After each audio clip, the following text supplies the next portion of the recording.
आज हम लोग सॉल्व करेंगे परिमेय संख्या अध्याय से कौन सा एक्सरसाइज, अभ्यास 1E। 1E का पहला सवाल आपके सामने लिखा गया है। इस सवाल में, इस क्वेश्चन में क्या लिखा हुआ है कि आप इसे चेक करके बताओ कि कौन सा कथन सत्य है और कौन सा असत्य, मतलब कौन सा कथन सही है और कौन सा कथन गलत है।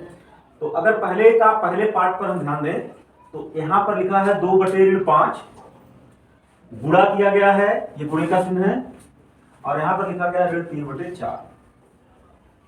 ये संख्या 2/5 दाहिने तरफ भी मौजूद है, 3/4 भी दाहिने तरफ मौजूद है। अंतर क्या है, बाएं तरफ में 2/5 पहले लिखा गया है, यहाँ बाद में लिखा गया है, और यहाँ जो संख्या बाद में लिखी गई यहाँ पर वो पहले लिखा गया है। तो ये जो दो संख्याएं लिखी गई हैं, उनको देखने से पता चलता है कि दो परिमेय संख्याओं का गुणन किया गया है और उनका क्रम बदल करके गुणा किया गया है। तो ये किस नियम का पालन करता है, क्रम विनिमय नियम का पालन करता है, और क्रम विनिमय नियम का पालन करने के कारण ये कथन क्या है, पूरी तरह से सत्य है। ये पूरा कथन क्या हो गया, सत्य हो गया। क्यों सत्य हो गया, क्योंकि ये क्रम विनिमय नियम का क्या करता है, पालन करता है। अब आते हैं दूसरे में देखो, एक परिमेय संख्या 2/3 यहाँ लिखा है, 1/5 यहाँ लिखा है, 2/7 यहाँ लिखा गया है। क्या ये तीनों परिमेय संख्याएं जो बाएं पक्ष में गुणा करके लिखी गई है दाहिने पक्ष में भी मौजूद है? तो देखते हैं। 2/3 यहाँ है, यहाँ पर भी 2/3 है, यहाँ 1/5 है, यहाँ भी 1/5 है, यहाँ 2/7 है, यहाँ भी 2/7 है। अर्थात दूसरे क्वेश्चन में तीनों परिमेय संख्याएं दोनों तरफ लिखी गई हैं, लेकिन यहाँ कोई क्रम नहीं बदला गया। अब तीन परिमेय संख्याओं से संबंधित कौन सा प्रगुण बताया गया था, साहचर्य प्रगुण। कौन सा प्रगुण बताया गया था, साहचर्य प्रगुण बताया गया था। तो अब देखते हैं क्या इसमें साहचर्य प्रगुण का पालन हो रहा है। तो साहचर्य प्रगुण में क्या कहा गया था कि किसी तीन परिमेय संख्याओं में से किसी दो का गुणा करके तीसरे के साथ जब गुणन करते हैं तो जो गुणनफल मिलता है वो समान होता है, यही है साहचर्य प्रगुण। तो यहाँ पर देखो, पहले और दूसरे को एक बड़े से ब्रैकेट में रखा गया है। इसका मतलब क्या है कि इसका गुणनफल इसके साथ किया गया है। अब इसका जो गुणनफल आएगा उसका गुणन हम 2/7 के साथ करेंगे, ठीक है। लेकिन यहाँ पर क्या घटना चल रही है, यहाँ पर चल रहा है कि ये संख्या जो पहले और दूसरे का पहले गुणा किया गया था, दाहिने तरफ दूसरे और तीसरे का एक बार में गुणा किया गया, ठीक है। मतलब इसमें पहले और दूसरे का गुणा किया गया था, दाहिने तरफ जब आते हैं तो सबसे पहले दूसरे और तीसरे नंबर का गुणा यहाँ पर एक साथ किया गया है, ठीक है। और ये जो गुणन मिलेगा उसका गुणा जब 2/3 के साथ करेंगे तो जो गुणनफल आएगा वो क्या आएगा, समान आएगा। क्योंकि साहचर्य प्रगुण में हमने पढ़ा है कि किसी भी तीन परिमेय संख्याओं में से किसी दो का गुणा करके अगर तीसरे के साथ किया जाए तो गुणनफल पर कोई प्रभाव नहीं पड़ता है, इसलिए ये भी कथन क्या होगा, सत्य। आई बात नहीं समझ आ गया। तीसरे प्रगुण में क्या लिखा है, तीसरा सवाल में 3/4 लिखा है और 5/7 लिखा है। 3/4 और 5/7 लिखा गया है का गुणनफल एक परिमेय संख्या है। लास्ट क्लास में बताया गया था अगर दो परिमेय संख्याओं का आपस में गुणन करते हैं तो जो गुणनफल होता है वो एक परिमेय संख्या होता है जो संवर्ग प्रगुण के नाम से जाना जाता है। तो बेटा एक परिमेय संख्या ये है और एक परिमेय संख्या ये है, दो परिमेय संख्याएं हैं और दोनों परिमेय संख्याओं का जब गुणा करेंगे तो एक नई संख्या बनेगी और वो नई संख्या भी परिमेय संख्या होगी, इसलिए ये भी कथन क्या होगा, सत्य है। ये भी कथन क्या होगा, सत्य है। चौथा क्या लिखा है, चौथा में देखो यहाँ पर दो परिमेय संख्याओं का जोड़, पहली परिमेय संख्या 7/8 है और दूसरी परिमेय संख्या 5/6 है। इन दो परिमेय संख्याओं को जोड़ा गया है और जोड़ करके बड़ा ब्रैकेट लगा है, बाहर 3/4 लिखा हुआ है, लिखा ना। अब देखो दाहिने तरफ क्या है, ये जब ब्रैकेट ओपन हुआ है तो ये 3/4 पहले वाले के साथ गुणा किया गया। देखो पहला वाला परिमेय संख्या 7/8 है और ये बाहर से जब अंदर गया है तो 3/4 उसके साथ गुणा हो गया। फिर यहाँ प्लस लिखा हुआ है, यहाँ भी प्लस लिखा गया है। दूसरी परिमेय संख्या 5/6 है, यहाँ दूसरी परिमेय संख्या 5/6 है। अब जब ये ब्रैकेट खोलोगे ये 3/4 दूसरे भी पद के साथ, दूसरे भी टर्म के साथ क्या किया गया है, गुणा किया गया। तो इसका गुणा हो गया 5/6 का गुणा 3/4 के साथ हो गया। 5/6 का गुणा किसके साथ हो गया, 3/4 के साथ हो गया। तो ये बेटा होता है योग का योग पर गुणन का वितरण प्रगुण, इसको क्या कहते हैं? योग पर गुणन का वितरण प्रगुण। देखो योग पर, यहां पर ये योग था, दो संख्याओं का, दो परिमेय संख्याओं का योग लिखा गया था, धन लिखा गया था, उस पर क्या किया गया? गुणा किया गया। तो कहा गया क्या? योग पर गुणन का नाम है। योग पर ये दो संख्याएं हैं, दो परिमेय संख्याएं हैं जिनका योग है। योग क्यों है? क्योंकि यहां प्लस चिन्ह लिखा है, ये योग हो गया। जब ब्रैकेट बंद करके यहां क्या किया गया है? एक तीसरी परिमेय संख्या का क्या किया गया? गुणा किया गया। तो जब गुणा करते हो तो गुणा करने के बाद परिणाम क्या मिलता है? ये जो गुणा जो संख्या की गई है, जब ये ब्रैकेट खोलते हो ये वितरित हो जाता है, मतलब ये इसके साथ भी गुणा हो जाता है और इसके साथ भी गुणा हो जाता है, और यही चीज राजधानी साइड में लिखा गया। इसको कहते हैं योग पर गुणन का वितरण प्रगुण। ठीक है, तो यह प्रगुण जो गुणन पर है, योग पर वितरण का प्रगुण, गुणन का वितरण प्रगुण, ये भी क्या है? सत्य है। इसलिए ये भी कथन क्या कहलाएगा? सत्य। तो इसमें चारों कथन क्या होंगे? सत्य। बुक में इस क्वेश्चन में थोड़ा सा अंतर है। हमने यहां लिखा का गुणनफल एक परिमेय संख्या है, तो ये ठीक है, अगर दो परिमेय संख्याओं का गुणनफल है तो एक परिमेय संख्या मिलना है, इस कारण ये सत्य होगा। लेकिन अगर इसी क्वेश्चन में यहां पर हम क्या लिख दें? परिमेय संख्या नहीं है। क्या है? परिमेय संख्या नहीं है, जैसा कि किताब में लिखा गया है, तो उस समय ये क्या हो जाएगा? असत्य हो जाएगा। और अगर लिखा है परिमेय संख्या है तो उस समय क्या हो जाएगा? सत्य हो जाएगा। क्लियर? तो चूंकि लिखा है परिमेय संख्या नहीं है, इसलिए असत्य होगा किताब के अनुसार। ठीक, आते हैं नेक्स्ट क्वेश्चन पर। नेक्स्ट क्वेश्चन में क्या लिखा? ये तीन पार्ट दे रखा है, कह रहा कि गुणा करके सत्यापित करना। सत्यापित करने का मतलब क्या है? कि बायां पक्ष दाएं पक्ष के बराबर है या नहीं। ठीक है, लेकिन गुणा करके करना है, करके करना है, मतलब गुणा की क्रिया को परफॉर्म करना है, करके दिखाना है, और बाएं पक्ष का मान निकालना है और फिर दाएं पक्ष का निकालना है। देखो ये सत्यापित होता है या नहीं, मतलब बायां पक्ष का मान दाएं पक्ष के बराबर आता है कि नहीं। तो सबसे पहले हम लोग क्या करेंगे? पहला लिखेंगे और यहां लिख लेंगे बायां पक्ष। ठीक है, पहले काम करने जा रहे हैं बायां पक्ष, और यहां पर एक लाइन खींच लेंगे और यहां लिख लेंगे दायां पक्ष। दोनों को एक साथ हम करेंगे। एक साथ करने का मतलब क्या? ऐसे लाइन खींच लेंगे तो कॉपी में पेज भी कम बचे लगेंगे। ये होगा 2/7 गुणे ऋण 11/8 बटा, यही बायां पक्ष है। दो परिमेय संख्याओं का गुणनफल करना है। क्या नियम है? क्या नियम है आशुतोष? बताओ, अगर दो परिमेय संख्याओं का गुणा करना है तो कैसे करेंगे? सर अंश का अंश में गुणा, हर का यस, अंश का अंश में गुणा करेंगे और हर का हर में गुणा करेंगे। तो अंश का जब अंश में गुणा करेंगे तो क्या बनेगा? 2 गुणे ऋण 11 बटे 7 गुणे 8, ऐसा होगा। यहाँ पर इस 2 से 8 कटेगा, 2 एकाएं 2 और 2 चौक 8, ये कट गया। अब गुणा करें, इसका चिन्ह धन और इसका चिन्ह ऋण। धन गुणे ऋण क्या होगा? ऋण। 1 का 11 में गुणा करोगे कितना होगा? 11 बट्टे 7 का गुणा भी 4 में करना है, 7 चौक 28। तो बायां पक्ष क्या है? ऋण 11/28 आया। अब आते हैं दाहिने पक्ष की बात करते हैं। दाहिने पक्ष में क्या लिखा है? ऋण 11/1, 11/8 और 2/7। अब हमें यहां भी क्या करना है? वही गुणन का नियम लगाना है। तो गुणन का नियम क्या है? अंश का अंश में गुणा और हर का हर में गुणा। तो अंश मतलब ऋण 11 गुणे 2 बटे 8 गुणे 7। यहां भी देखो 2 से कटेगा, 2 एकान 2, 2 चौक 8, क्या बचा? यहाँ ऋण यहाँ धन। ऋण का गुणा धन में करोगे ऋण, 11 का गुणा 1 में करोगे 11, और नीचे 4 का गुणा 7 में करोगे 28। तो बेटा यहाँ क्या रहा है? बायां पक्ष दाएं पक्ष के क्या है? बराबर। तो यह क्या हुआ? सत्यापित हुआ। तो आप एक लाइन लिखना, चूंकि, सबसे नीचे लिखना, चूंकि बायां पक्ष बराबर क्या है? दायां पक्ष, अतः सत्यापित हुआ। अतः सत्यापित हुआ। ओके, दूसरा पक्ष है। दूसरा पक्ष में दूसरा क्वेश्चन क्या है? दूसरे क्वेश्चन में भी देखो दो परिमेय संख्याओं का गुणा है बाएं पक्ष में, और दाहिने पक्ष में भी उन्हीं परिमेय संख्याओं का गुणा है। ये भी सत्य होगा, लेकिन हमें सत्यापित करके दिखाना है। तो कैसे करोगे? पहले बायां पक्ष लिखो। बायां पक्ष क्या है? ऋण 8/9 गुणे 15/7। फिर यहाँ पे गुणा करना है, तो गुणा करोगे अंश का अंश में ऋण 8 गुणे 15 और हर का हर में, ये गुणा करोगे।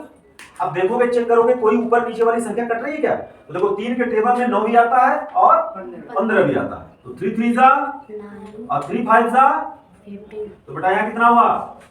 अब गुणा करो, मल्टीप्लाई करो, कुछ कटने वाला नहीं है, नहीं कटेगा। तो यहाँ ऋण है, यहाँ धन है, माइनस इंटू प्लस क्या होगा? माइनस 8 इंटू 5, 8 का पूरा 5 में करोगे 8 पंजे 40 बट्टे नीचे आओ, ए भी धन धन ही रहेगा, धन लिखा नहीं जाता। 3 सत्रहिया में 51, तो हमारा बायां पक्ष आया ऋण 40 बटे 51। अब आते हैं दायां पक्ष। दायां पक्ष में क्या लिखा है?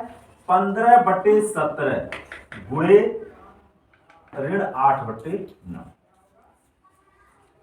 अब इसका आपस में गुणा करते हैं, पुनः ऊपर का ऊपर में गुणा, नीचे का नीचे में गुणा, तो क्या होगा? 15 गुणे ऋण 8 बटे 17 गुणे 9। पुनः काटते हैं, 3 के टेबल में 9, 3 के टेबल में 15, तो 3 त्रिका 9 और 3 पंजे 15। अब गुणा करेंगे, ये ऋण ये धन, धन गुणे ऋण ऋण होता है, 5 का गुणा 8 में करोगे 40 बट्टे ये भी धन ये भी धन, धन का गुणा धन में करोगे धन होगा 17। आप क्या देखते हो? यहाँ भी आया ऋण 40 बटे 51, तो बायां पक्ष और दायां पक्ष बराबर है, तो फिर पुनः लिखोगे चूंकि बायां पक्ष बराबर दायां पक्ष, अतः क्या हुआ? ये भी सत्यापित होगा। एक देखो तीसरे पार्ट में क्या है? ऋण 8 बटे 7, यहाँ पे क्या लिखा गया है? ऋण 8 बटे 7, इसका बायां पक्ष है। और क्या है? 1 बटे 2 गुणे ऋण 4 बटे 3, 1 बटे 2 गुणे ऋण 4 बटे 3, कुछ ऐसे लिखा गया है। अब अगर इस तरह से लिखा गया है तो ये इसमें 3 परिमेय संख्याओं का गुणन है और ये 2 परिमेय संख्या बड़े ब्रैकेट में बंद है, तो सबसे पहले इसका गुणा हम लोग करेंगे। तो जब इसका गुणा करेंगे तो ये क्या होगा? ऋण 8 बटे 7, यहाँ बराबर का साइन लगा लेंगे, इसका गुणा करेंगे यहाँ पे 1 का गुणा 4 में करेंगे ना, 1 गुणे ऋण 4 बटे 2 गुणे 3, ऐसा हुआ। चलो आते हैं, इसका गुणा करते हैं, ऋण 8 बटे 7 ये ऐसे लिख लेंगे, ये धन है ये ऋण है, धन गुणे ऋण कितना होगा? धन गुणे ऋण ऋण होगा, और 4 का 1 में गुणा करोगे तो कितना होगा? 4 होगा, और हर का गुणा हर में करोगे तो क्या होगा? बोलो, 3 का गुणा 2 में करोगे कितना होगा? 6 होगा। क्लियर? यहाँ ऋण कितना गुणा हुआ? ऋण का गुणा ऋण प्लस, और 8 का गुणा 4 में जाएगा कितना होगा? 8 चौक 32 बट्टे, अब आओ हर का गुणा करो, हर में क्या है? धन, और यहाँ पे चिन्ह में धन, धन का गुणा धन में होगा कितना होगा? कितना होगा? धन, और 7 का गुणा 6 में करोगे 42।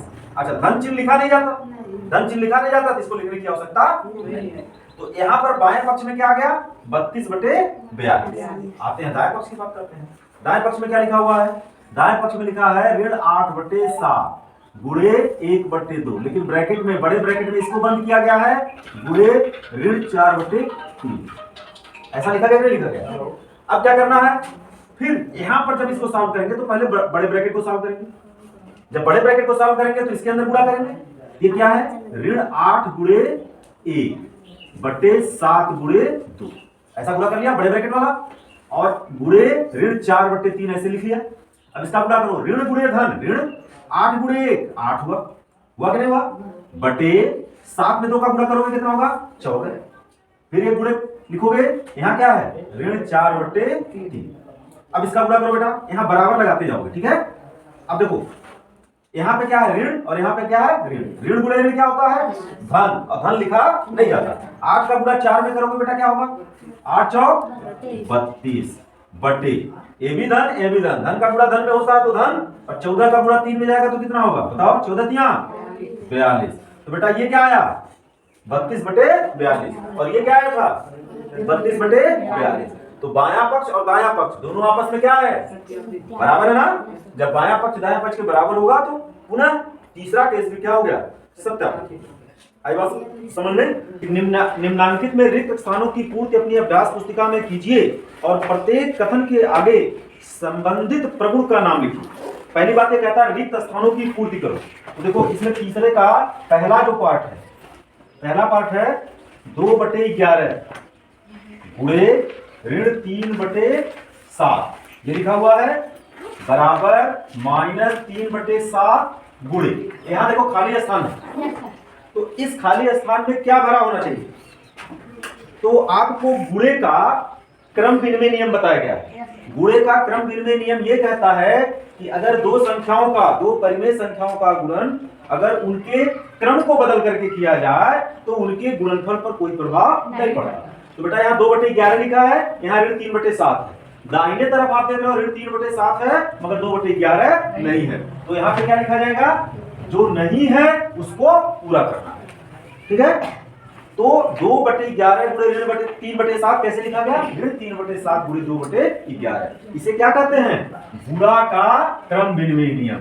ये पूछा जा रहा है कौन सा प्रगुण है, तो लिखोगे गुणा का क्रम विनिमय प्रगुण।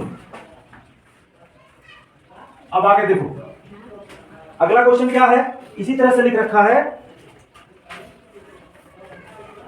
यहां पे खाली स्थान, फिर यहां गुणा लिखा है, फिर बड़ा ब्रैकेट बंद, 2/3 इंटू 3/-2,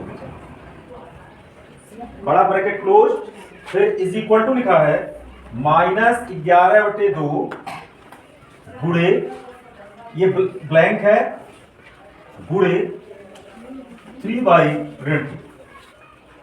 इसमें कितने परिमेय संख्याओं का यूज हो रहा है? कितना स्थान है? एक स्थान ये है जहां कोई परिमेय संख्या होनी चाहिए थी, पता नहीं है। एक परिमेय संख्या यहाँ है, एक परिमेय संख्या यहाँ है।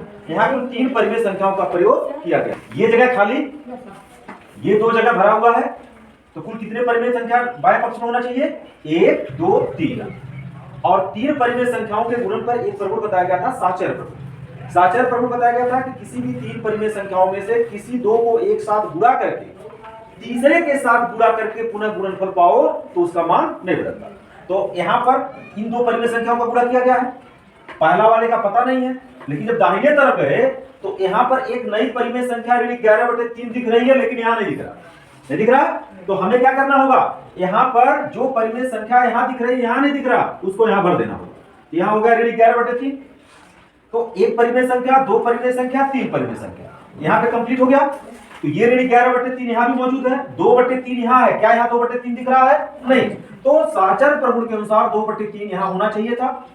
अब गुणे 3/2 है, तो गुणे 3/2 यहाँ लिखा हुआ, तो तीनों परिमेय संख्या दोनों तरफ आ गया। तो यहाँ जो भरना था वो आपने भर लिया, यहाँ जो भरना था वो भर लिया। अब इस यहाँ पर अंतिम 2 परिमेय संख्याओं का पहले गुणा करना है, जो आएगा उसका इसके साथ गुणा करो। यहाँ पर पहले 2 परिमेय संख्याओं का गुणा पहले करना है, फिर जो आएगा उसके साथ इसका गुणा करोगे, तो गुणनफल क्या होता है? बराबर होता है। ये कौन सा प्रगुण बताता है? गुणा का साचर प्रगुण। ये है गुणा का साचर प्रगुण। अब इसी के तीसरे पार्ट में दे रखा है, एक ऋण 5/7 है, ऋण 5/7 इंटू इन बिग ब्रैकेट, बड़े ब्रैकेट में क्या लिखा है? यहाँ खाली स्थान, यहाँ पे भरना है, और यहाँ पे लिखा है ऋण 4/7, लेकिन यहाँ बीच में कौन सा चिन्ह यूज है? धन चिन्ह। ठीक है, तो गुणा किस पर जा रहा? 2 परिमेय संख्याओं के जोड़ पर जा रहा है। ठीक है, तो यहाँ गुणा का योग पर कौन सा प्रगुण होगा? वितरण प्रगुण होगा, नहीं होगा? तो नियम क्या है? योग पर गुणे का वितरण का प्रगुण में ये परिमेय संख्या जो भी यहाँ रहेगी इसमें गुणा होगा, फिर इसी परिमेय संख्या का गुणा इसमें होगा। ऐसा है गुणा का योग पर वितरण प्रगुण। मतलब जब हम ये ब्रैकेट ओपन करेंगे तो ये 5/7 पहले परिमेय संख्या में भी गुणा होगा और दूसरे में भी गुणा होगा। तो चलो राइट साइड में देखते हैं। तो बेटा ऋण 5/7, देखो यहाँ लिखा ऋण 5/7 लिखा ना, इसका गुणा पहले परिमेय संख्या जो यहाँ होगा उस पर किया होगा। तो देखो यहाँ क्या लिखा है? 2/5। इसका मतलब ये जो 2/5 यहाँ लिखा हुआ है, ये 2/5 यहाँ पर रहा होगा, तभी तो संभव है ना। तो यहाँ भर देना है 2/5। तो ऋण 5/7 का गुणा यहाँ 2/5 के साथ किया गया है, इसका मतलब ये 2/5 ही रहा होगा। फिर लिखा धन, यहाँ लिखा गया धन, लिखा ना ये धन। उसके बाद क्या लिखा है? इसका गुणा इसके साथ होगा, इसका मतलब ऋण 5/7। अब देखो यहाँ लिखा ही नहीं है, तो ये ऋण 5/7 यहाँ जाएगा, इसका गुणा किसके साथ होना है? ऋण 4/7, ऋण 4/7 यहाँ। तो ये जो स्थान खाली था वो भर गया, यहाँ जो स्थान खाली था वो भी भर गया। ये क्या है? गुणा का योग पर वितरण प्रगुण। तो यहाँ पर इस प्रगुण का नाम लिखोगे गुणा का योग पर वितरण प्रगुण। देखो बच्चों, अब आता है क्वेश्चन नंबर 4। क्वेश्चन नंबर 4 क्या कहता है? सरल कीजिए। किनको सरल कीजिए? पहला क्वेश्चन ये लिखा हुआ है और दूसरा क्वेश्चन ये लिखा है। आइए बारी बारी से सरल करने का प्रयास करते हैं। इसमें 4 परिमेय संख्याएं हैं और चारों परिमेय संख्याओं का आपस में क्या करना है? गुणा करना है। तो गुणा करने का नियम क्या है? अंश का अंश में, हर का हर में। अब बेटा जिसका हर नहीं है उसका हर क्या लिख लेंगे? 1 लिख लेंगे। तो यहाँ पे किसका हर नहीं है? -3 का हर नहीं है, तो इसका हर क्या लिख लेंगे? 1। अब अंश का, सभी अंश का एक साथ गुणा कर देते हैं और सभी हर का एक साथ। ऐसा भी कर सकते हो, 2-2 का भी कर सकते हो। तो 2-2 का करोगे तो कई स्टेप चलेगा। चलो एक साथ करने की कोशिश करते हैं। तो यहां पर आएगा -3 गुणे -10 हुआ, गुणे 18 और गुणे -1। ये सारे अंश का एक साथ गुणा और सारे हर का एक साथ गुणा। 1 गुणे 9 गुणे, देखो ये गुणा है और यहाँ पे -5 है। तो जब भी दो गणित का साइन एक साथ आवे तो दूसरे वाले को क्या कर लेते हैं? ब्रैकेट में कर लेते हैं। ठीक है, ये हो गया -5 और यहाँ पे क्या है? गुणे -6। अब देखो हम चेक करेंगे क्या क्या कटने वाला है। तो देखो इस 3 के टेबल में 9 आता है, ऊपर से नीचे वाला कटेगा। तो 3 एकाएं 3, 3 एकाएं 3 और 3 त्रिका 9, ये हो गया। अब देखो इस 3 से क्या कटने वाला? 18। 3 एकाएं 3 और 3 6 18, कट गया। अब देखो इस 6 से क्या कटने वाला है? 6 एकाएं 6 और 6 एकाएं 6। अब देखो आओ थोड़ा सा इस साइन का भी गेम कर लेते हैं। अब देखो 5 से ऊपर कुछ कटने वाला है। हाँ, इस 5 से क्या कटने वाला है? ये 10, 5 गुना 10। अब देखो ऊपर एक ऋण चिन्ह यहाँ है, एक ऋण चिन्ह यहाँ है। ये ऋण चिन्ह इस ऋण चिन्ह से कट गया। एक ऋण चिन्ह यहाँ है, एक ऋण चिन्ह यहाँ है। ये ऋण चिन्ह इस ऋण चिन्ह से कट गया ना। अब बेटा बचा क्या? उसको लिख लेते हैं। तो बचने में क्या बच रहा है? यहाँ बच रहा है, ये ऋण कट गया, 3 भी कट गया, 1 बचा है। तो यहाँ पर हम क्या लिखेंगे? अगली संख्या में यहाँ लिख लेते हैं 1 गुणे, यहां पर क्या बचा? ये भी ऋण कट गया है, यहां बचा 2, यहां क्या बचा? 1, ये क्या बच रहा है? 1 और यहां पे क्या बच रहा है? ऋण 1 बच रहा, नहीं बच रहा? बटे यहां क्या बचा? 1 गुणे 1, 1 गुणे 1 और यहां क्या बचा? ये 5 एकाएं 5 कटा था, तो यहां भी क्या बचा? गुणे 1 और यहां पे क्या बचा? गुणे 1। तो बेटा अब गुणा कर डालो। ये 1 है, 1 है, 1 है, ये 2 है। 2 का सारे एक में गुणा होगा कितना होगा? 2 होगा, लिखा गया 2। चिन्ह यहाँ पे एक ऋण है, ये धन है, धन है, धन है। तो ऋण का चिन्ह चाहे जितने धन में हो ऋण ही आएगा। ये हो गया ऋण बट्टे और नीचे केवल 1 है तो बट्टे 1 हो गया। 1 हर नहीं लिखोगे, उत्तर क्या होगा? आंसर हो गया आपका -2। हुआ कि नहीं हुआ?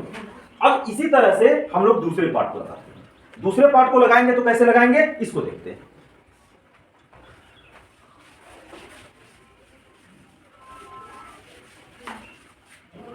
दूसरे पार्ट को जब लगाएंगे तो कैसे लगेगा? यहां पे देखो इस परिमेय संख्या का हर नहीं, तो इस परिमेय संख्या का हर क्या लिखेंगे बेटा? 1। अब नियम क्या है? नियम क्या है?